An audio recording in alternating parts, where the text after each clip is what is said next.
What's up, Green Bay Packers fans? Welcome back, and as always, thank you for joining me. My name's Paul Brettel.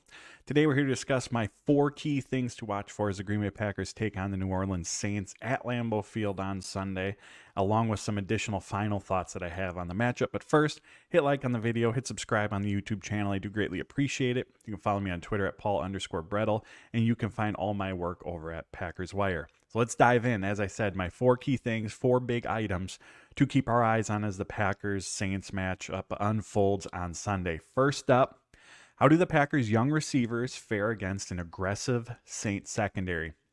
On Wednesday, Matt LaFleur said, and not just specifically about the secondary, but the Saints defense as a whole, they're fast, physical, aggressive, very sound, and want to challenge you on all 3 levels. Basically, pick a key defensive stat.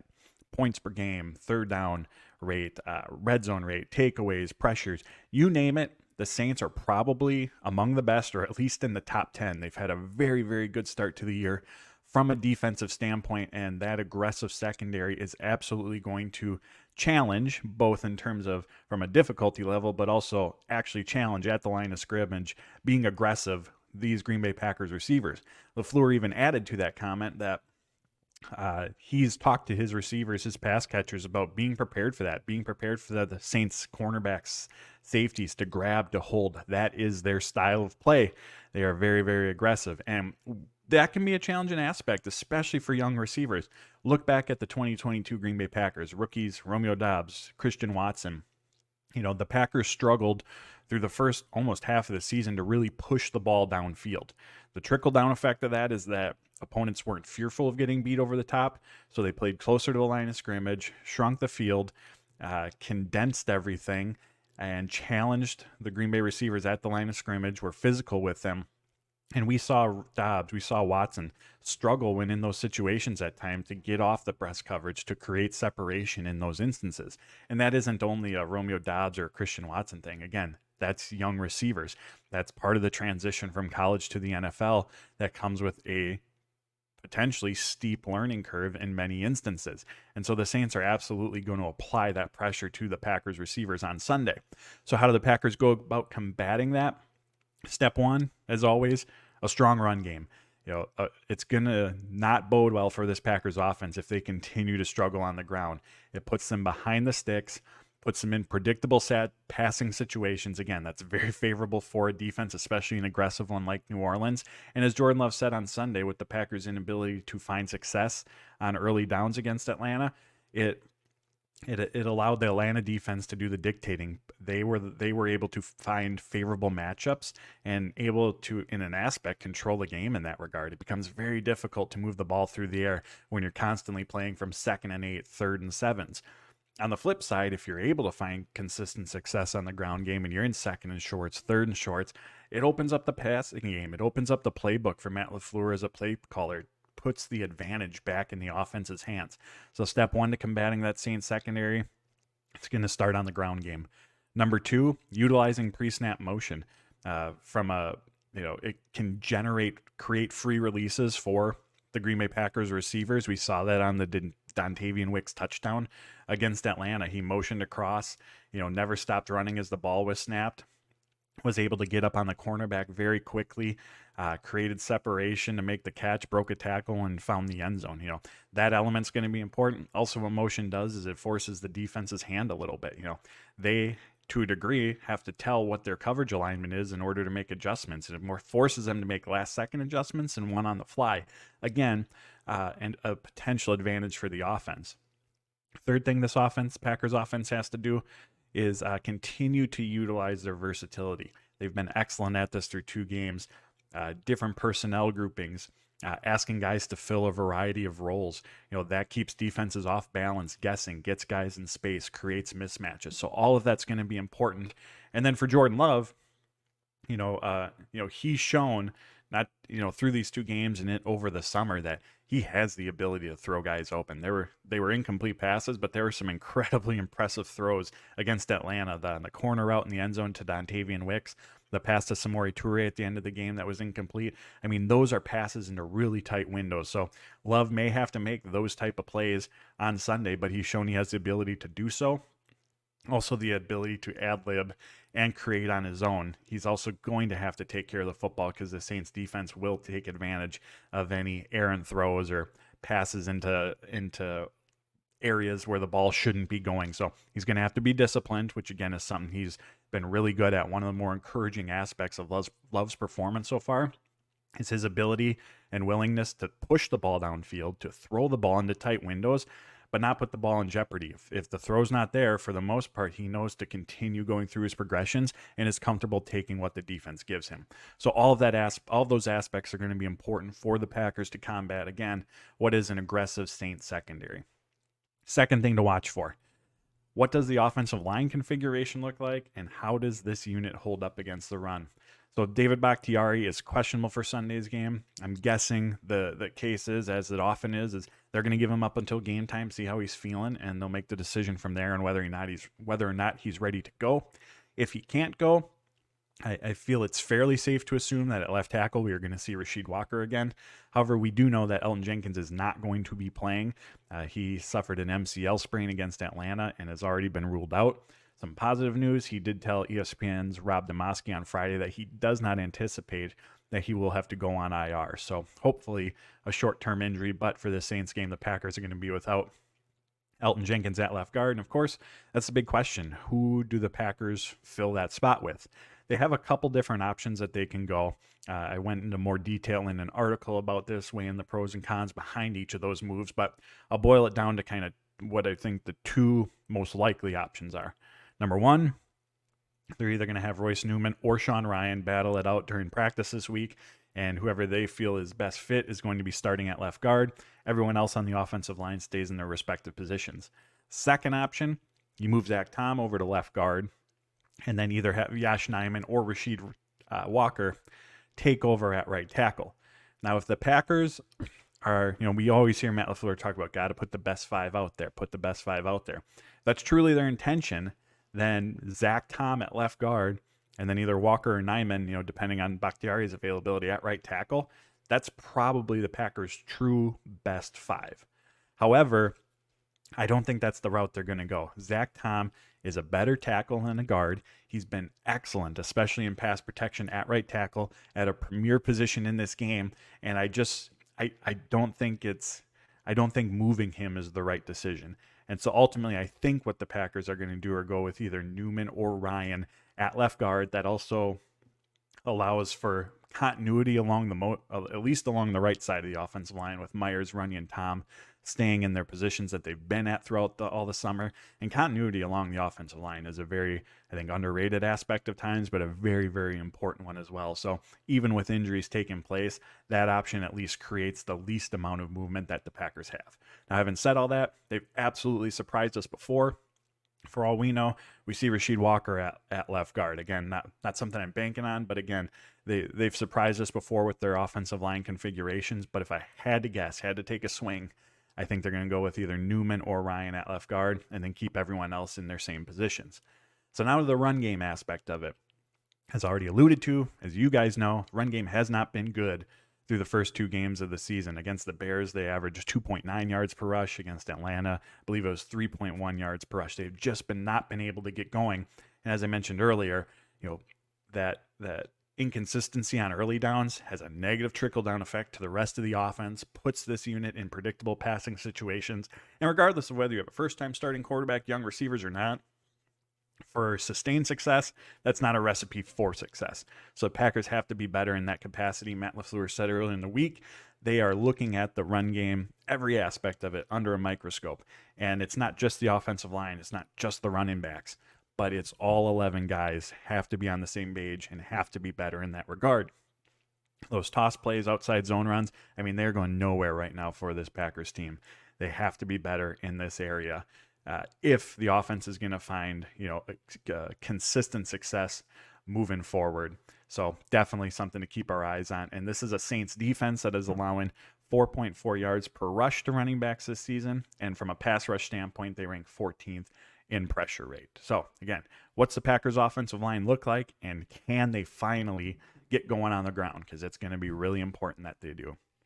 Third thing to watch for: can the Packers limit the Saints downfield passing attack? The Saints they want to push the ball downfield. Derek Carr comes into Sunday's game ranked first in downfield pass attempts. He has 15 this season, which is the most in the NFL, passes that travel at least 20 yards, and that's a number from Pro Football Focus. Chris Olave, 6 targets downfield of 20-plus yards, is the third most in football. And Rashid Shaheed's 4 targets, again, downfield, are tied for the 6th most in football. And Shaheed has caught all 4 of those targets for 127 yards and a touchdown. So you get the idea. The Saints want to push the ball downfield. And it's going to be interesting to see how the Packers, from a game plan standpoint, go about trying to contain that aspect of the Saints offense, because we see it across the NFL. The Packers do it pretty regularly. Cover 2 safeties up top. The objective of that, the goal of that, the reason you play it primarily is to limit the big passing play. So we could see the Packers utilize that. However, for every coverage scheme, game plan, there's a downside. There's a ripple effect to that. And while you may be able to better limit the big passing play, cover 2 is very, very susceptible against the run. So you take that component. The Packers are also going to be in nickel, I'm guessing, pretty heavily, because Chris Olave plays from the slot on about 50% of his snaps. So when the Packers are in nickel, traditionally, they have 2 down interior defensive linemen and 2 edge rushers. While that 2 down look in cover 2, again, very susceptible against the run, I guess, especially potentially against the Saints team that we know likes to run between the tackles. When they have found success this season, a lot of it has come between the tackles. And when you're in cover 2, you have only 2 down interior defensive linemen. You're at a bit of a mismatch in that regard against the run. So how does Barry go about defending the pass and the run? Because you can't do both on the same play. You can obviously switch it up from play to play or series to series, but you can't go focus primarily on limiting the run while still being secure on the back end, that knowing that you're going to take away the big play, and vice versa. You got to pick your poison. What are you going to try to take away? So really curious to see how Barry strikes that balance. Potentially what we could see when the Packers are in nickel, we saw this a little bit over the summer, is with only 1 linebacker on the field, that being Quay Walker, at least over the summer, that allowed them to have a 3rd interior defensive lineman. So they had 5 guys up front, 1 linebacker, and then 5 defenders. So curious to see if you take an approach similar to that, again, to try to do your best to limit what the Saints do on the ground, as well as take away that big passing threat. Because again, they're absolutely going to want to push the ball downfield. Lastly, when the run game is, exposed in that regard, it's just a negative trickle down effect to the rest of the defense. And so absolutely something to keep our eyes on. Next up, 4th thing to watch for: can the Packers win the line of scrimmage battle? On the defensive side of the ball is specifically what I'm referring to here, because again, the Saints want to push the ball downfield, as we just talked about.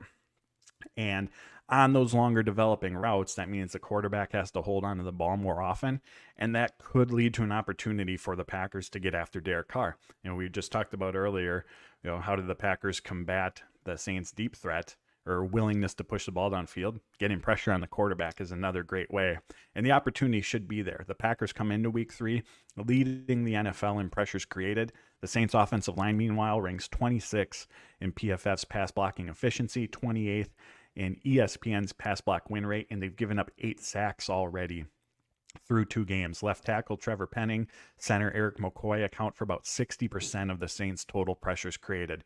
So out on the edge, and then Kenny Clark in the middle there, the Packers have the potential to really wreak some havoc. And when that opportunity comes, because Derek Carr does overall get the ball out of his hands fairly quickly, his average time to throw coming into week 3 is about 2.6 seconds, which is the 10th fastest rate in football at the moment. But when there is that little extra time holding on, maybe someone's not open, or again, they're waiting for a longer developing route to take place, the Packers have to get there to create that pressure, again, to take some of the burden off their secondary on the back end. So can they control the line of scrimmage? Also, we just talked about the run game for the Saints. It's not as if, let's just say this isn't the Falcons' rushing attack. They have not been dominant on the ground by any means this season. They're averaging just 3.4 yards per rush, which ranks 24th in the NFL. So the Packers have the opportunity, and we saw it week 1, how dominant this group can look when you control a line of scrimmage. If you control a line of scrimmage, you're probably controlling the game. So Can the Packers take advantage of those pressure opportunities? Can they do enough to contain the New Orleans running game, put them behind the sticks, and put them in those predictable passing situations? Now, one other aspect of this that I want to mention is there's a unique challenge of defending Taysom Hill. Matt LaFleur, Joe Barry talked about him earlier this week. The challenge that he brings, Matt LaFleur mentioned he's going to be a quarterback, running back, receiver, tight end. Like, he's able to do all those aspects. He can be a ball carrier. He can throw the ball. He can be a pass catcher. Like, even just his presence being on the field gives the Packers a lot to game plan for. There's a lot of options that they have to be aware of that the Saints could run with. And from the Saints' perspective, that's a really beneficial in being able to keep the defense off balance, the defense guessing. But from a run game perspective, when Hill's at quarterback, they utilize him in shotgun quite a bit. They run a lot of read options, so it's going to be important that the Packers edge rushers are disciplined. Don't give up contain, because if they do, Hill's going to be able to, make his way around the corner and potentially upfield. They also run a lot of quarterback draws from shotgun, and again, if the Packers are in cover two or utilizing a lot of their two down linemen defensive sets, which they do often, they're potentially susceptible to Hill running in between the tackles. We watched him do that against Carolina. He was consistently picking up 5, 6, 7 yards, seemingly every time that he ran that play. So something to watch for. But again, the challenge that Hill brings, if you overcommit to stopping that, he does have the ability to throw the ball as well and catch you off guard in the passing game. So Hill's presence is going to present a unique challenge for this Green Bay Packers defense, and someone that they'll absolutely have to be aware of. So those are my 4 big things. Now we'll run through some final thoughts. I really hope we see more design plays for Luke Musgrave drawn up. Now, we've seen him active early on in each of the games, but there's been long stretches where he, at least from a passing game perspective, has not been targeted. When the balls come his way, he's been efficient, caught 5 of 7 passes this season, but he just such a matchup problem, so much speed, so much big play potential that I want to see the Packers creating more opportunities for him to get the ball in his hands. If Aaron Jones can't go, I would like to see more of Emmanuel Wilson with A.J. Dillon. Last week, I think A.J. Dillon had about 15 carries, and then Taylor and Wilson had 1 or 2 each. Clearly, Dillon was handled the workload, and I still expect that to be the case, here in week 3, again, if Aaron Jones can't go. But I would like to see Emmanuel Wilson get more opportunities. Dillon is just struggling as a ball carrier right now. The offensive line is not creating many opportunities for him, so they need someone who, has the ability to create for themselves a little bit more. And Emmanuel Wilson, very good burst, very good vision, as we saw during the preseason. I would just like to see him get a few more opportunities, see what he can do with the ball in his hands, and see if he can, create and generate a few chunk runs for this offense. Along with Jair Alexander being on the injury report, he's questionable with a back injury. Zane Anderson is out. Ennis Gaines was on the injury report as well. So I wouldn't be surprised if we see the Packers on Saturday elevate Corey Ballantyne, who provides cornerback depth and special teams experience. He was actually one of the Packers' more effective special teams players in 2022. And given the injuries to Gaines, to Anderson, I'm not sure that if Ballantyne is elevated, that there's really anything we can glean off of that in terms of insight into Alexander's status for Sunday's game. Again, Gaines has been elevated the first 2 weeks to be a special teams guy. Anderson's on this roster to be a special teams guy. So even if they elevate Ballantyne, that doesn't mean, I don't think, that Jair won't go. He just may be called up, if Jair is available, to be a special teams player. Whether it's Christian Watson or Jaden Reed, I wouldn't be surprised to see either have quite a few targets from the slot. We've went over how good the Saints secondary is, how aggressive they are, but slot cornerback Alontae Taylor, he's had the ball thrown his direction quite a bit this season through the first 2 games, and offenses have been able to find some success against him. So potential area for the Packers to try to exploit here in Sunday's game through the air. I'm excited to see how this young offense responds against a very good Saints defense. And again, they're coming off a game where not just the offense, but it was a team loss where they blew a 4th quarter lead. That is absolutely a game they should have won. So I'm curious to see how they bounce back from that and do so again against a defense that should provide a very good challenge for this young offense. Even if the Packers offense isn't putting together a long scoring drive, they at least have to be able to pick up a few first downs. This whole season, and we saw it especially, late in the Falcons game, the 4th quarter, late 3rd quarter, it's very much feast or famine for this Packers offense. Like they either go down and score, or they punt and do so very quickly. And what that can lead to is, as we saw against Atlanta, a very lopsided total play amount ran and time of possession. The Falcons ran 31 more plays than Green Bay. They held the ball for almost 13 more minutes as well. It's tough to win any game when there's a discrepancy that large in plays ran and time of possession. So even if the Packers on drives aren't putting up points, hopefully they can at least string together a few first downs that'll also help them out in the field position battle as well. Give their defense a break, eat up some of that time of possession, again, just to take a little bit of the burden off the defensive side of the ball.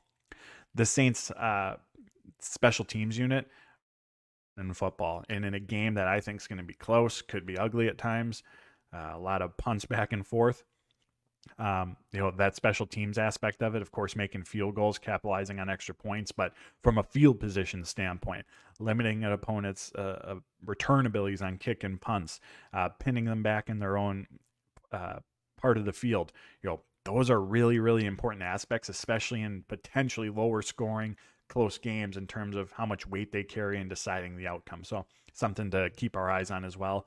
Lastly, the Saints, as I mentioned, are very, very good in the red zone, very, very good on third downs defensively. The Packers offense, however, no slouch either. One of the best in the red zone this season. They've scored, I believe, on 6 of their 7 red zone trips, a touchdown. And they've also been very efficient on third downs overall as well. So a battle of two strengths in that regard this season. And, red zone success, third down success, those are always key stats that play a big role in determining a game each week. But given that that's the strength of each of those respective units, it really feels like whichever team is able to come out on top in that regard is going to have the overall advantage in the game. So there you have it, my friends. Those are my 4 big things to keep our eyes on and some final thoughts on this matchup. I appreciate you tuning in. As always, hit like on the video, hit subscribe on the YouTube channel. I greatly appreciate it. You can follow me on Twitter at Paul_Brettel, and you can find all my work over at Packers Wire. So until next time, friends, take care, stay safe, and as always, go Pack Go.